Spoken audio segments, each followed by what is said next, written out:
first in housing development broadcasting.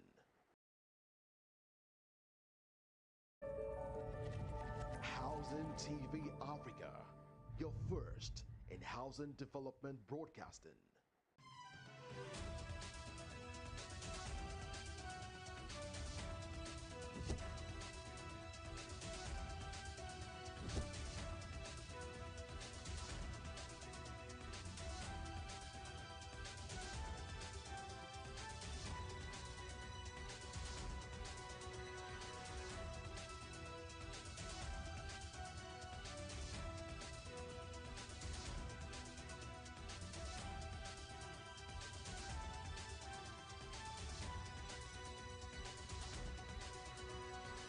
Glad to have you join us on Housing TV News at the top of the hour. I am Flora Ani. Quickly, let's take a look at the top stories. Tinubu approves new help for young Nigerians in Abuja. Federal government of Nigeria commends current for advancing engineering regulations. Unused property in Nigeria valued at over $900 billion. NLC slams federal government, demands immediate reversal of pump price. On the foreign scene, China and Nigeria elevate ties to comprehensive strategic partnership. In sports, NFF appoints Zubairu as new Flying Eagles coach. Now the news in detail. President Bola Tinubu has given the green light for the creation of a new facility called the Youth House in Abuja. This innovative space aims to serve as a hub for young Nigerians from various cultural and social backgrounds. During a news conference held recently, Minister of State for Youth Development, Engineer Ayodele Olawande, highlighted that this initiative is in line with the President Tinubu's commitment to youth development. Olawande described the Youth House as a long-awaited addition that will provide a dedicated space for young people to connect and engage. Olawande further emphasized that President Tinubu's administration is dedicated to supporting projects that offer meaningful opportunities for the nation's youth to succeed and grow. The federal government has expressed its approval of the Council for the Regulation of Engineering in Nigeria and COREN for its proactive measures in addressing building collapses and engineering failures. This recognition came from the Minister of Housing and Urban Development, Architect Ahmed Dangiwa, during his speech at COREN's 32nd Engineering Assembly in Abuja. Dangiwa commended COREN for its leadership among regulatory bodies in the construction sector. He highlighted COREN's role in creating comprehensive checklists to document construction processes meticulously. This initiative aims to track actions and identify liabilities contributing to the effort to resolve Nigeria's building collapse issues. A considerable portion of Nigerians' wealth remain tied up in abandoned and underutilized properties, exacerbating the country's housing crisis. Josephine Ogundeji reports that significant business opportunities are locked away in these dormant assets. According to a recent report by PricewaterhouseCoopers Nigeria, the estimated value of unused property in Nigeria is over $900 billion.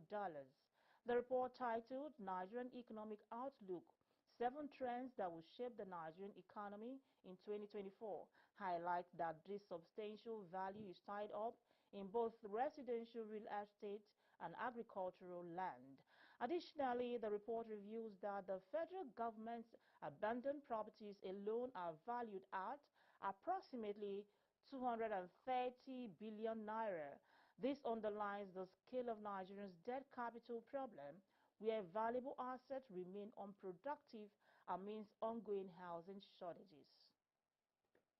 The Nigerian Labour Congress, NLC, has issued a strong condemnation of the recent increase in the price of premium motor spirit, commonly known as petrol, describing the move as a deep sense of betrayal.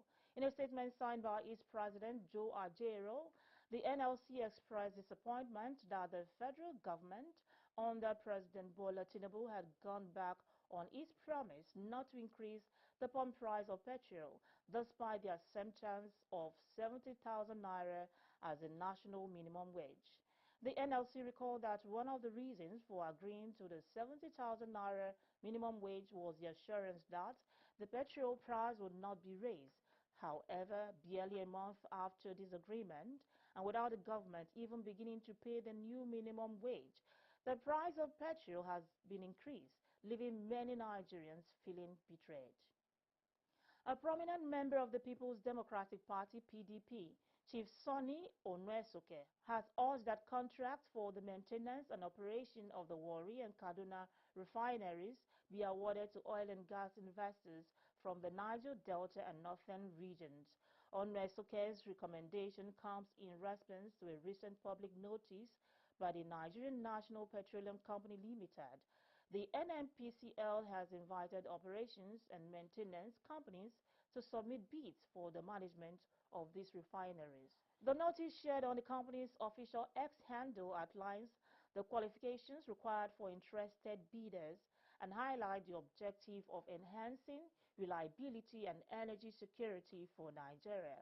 Onwesoke's appeal emphasizes the importance of involving local investors in this process, aiming to leverage their expertise and regional knowledge to better serve the nation's energy needs.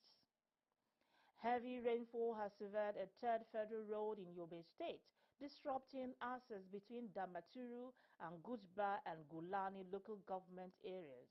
The flooding also affects road connection to Biu, Hawau, Shani, Kwayankusa, and Gombe in neighboring Borno and Adamawa states. The incident occurred early Tuesday near Katoko village, approximately 20 kilometers from Damaturu, the state capital. A traveler, Mustafa Babagana, recounted how he was forced to return to Damaturu and take an alternate route through Gombe State, adding an extra 380 kilometers to his journey. The situation has caused significant hardship for residents, as 11 out of Yobe State's 17 local government areas are now cut off from the capital. The flood has damaged bridges on major roads, including Potiskum Gushwa, Damaturu Dapchi, and Damaturu Buni Yadi roads. More stories will come your way after this break. Stay with us. This is Housing TV Africa on YouTube and click on the subscribe button. Subscribe to Housing TV Africa to stay updated on latest happenings in Nigeria's housing sector. Follow our social media pages, like and share our posts. On Facebook, Housing TV Africa. On Twitter, Housing TV Africa. Instagram, Housing TV Africa. Join the conversation and keep up with latest housing updates. The Nigerian National Petroleum Company, NNPC Limited, has commenced lifting premium motor spirits from Dangote's new operational refinery in Lekki, Lagos. This marks a significant milestone for Nigeria's fuel supply, as the $20 billion refinery is expected to meet the country's petrol demand and beyond. Aliko Dangote, president of Dangote Group, emphasized that the refinery has the capacity to supply petrol to entire sub-Saharan region. As NNPC begins lifting fuel from the refinery, the move signals a new era in Nigeria's petrol distribution, promising a more stable and efficient fuel market for the country. Dangote assured Nigerians of high-quality fuel that will reduce engine issues and match global standards. He also emphasized the refinery's role in providing a reliable and efficient supply chain for the nation. As NNPC begins lifting fuel from the refinery, the move signals a new era in Nigeria's petrol distribution, promising a more stable and efficient fuel market for the country. President Bola Tinubu and Chinese President Xi Jinping on Tuesday in Beijing, China, announced the elevation of Nigeria-China ties to that of a comprehensive strategic partnership. The leaders also agreed to build a high-level Nigerian-China community with a shared future. This was the outcome of talks between the two leaders during President Tinubu's official visit to China. During the meeting, both presidents witnessed the signing of several memoranda of understanding on various areas of mutual interest. You have upgraded the relationship to more than what is just strategic, a comprehensive developmental program. I agree with you.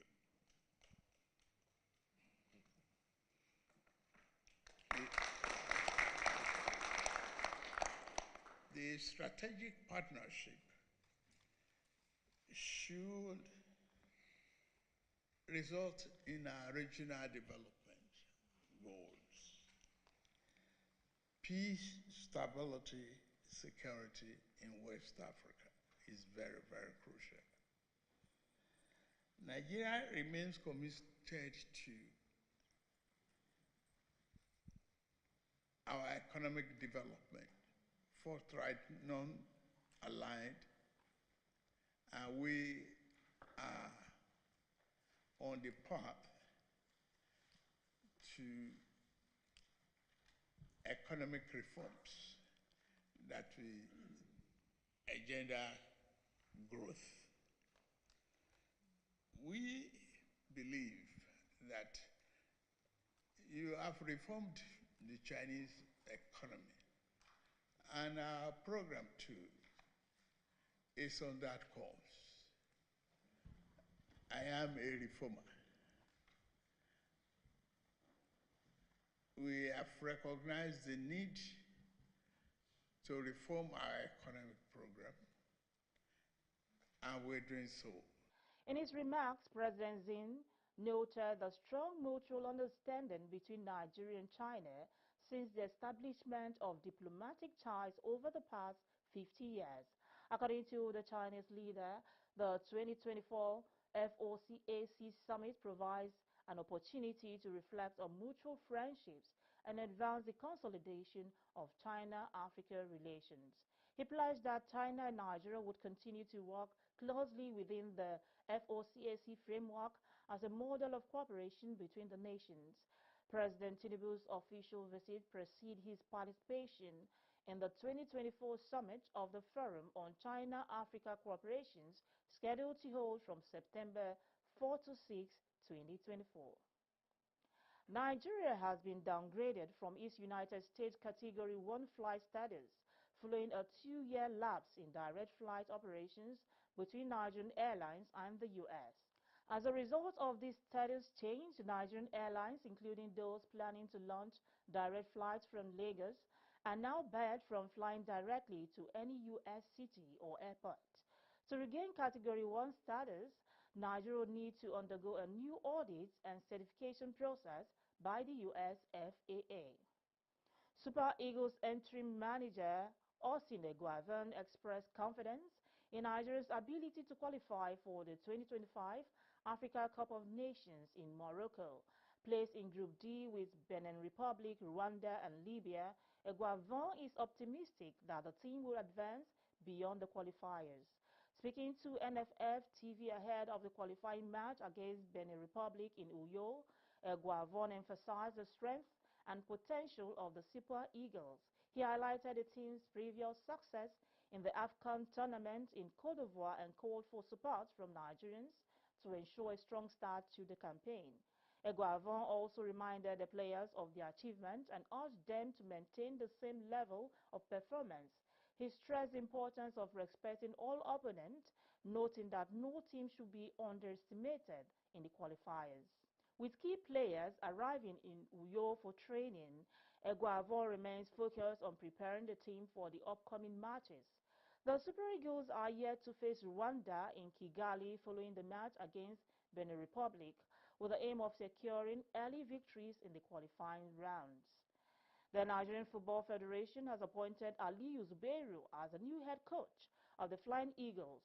Zubairu, who recently guided El Kanemi Warriors to a Federation Cup victory, will take on his new role immediately. His first challenge will be assembling a strong squad for the WAFU B Under-20 Championship in Togo, set for October and November. The tournament will determine the region's representatives for the 2025 Africa Under-20 Cup of Nations. This appointment follows the NFF's approval for a recommendation from its Technical and Development Subcommittee. That's the most you can take on Housing TV News at the top of the hour. Before we go, here's a recap of our top stories. Tinubu approves new hub for young Nigerians in Abuja. Federal Government of Nigeria commends current for advancing engineering regulations. Unused property in Nigeria valued at over $900 billion. NLC slams federal government demands immediate reversal of pump price. On the foreign scene, China and Nigeria elevate ties to comprehensive strategic partnership. In sport, NFF appoints Zubairu as new Flying Eagles coach. To get more news in the housing sector, subscribe to Housing TV Africa on YouTube. Follow Housing TV Africa on all social media platforms. Don't forget to download the Housing TV Africa mobile app on Google Play Store and App Store to stay connected. I am Flora Ani. Thanks for watching.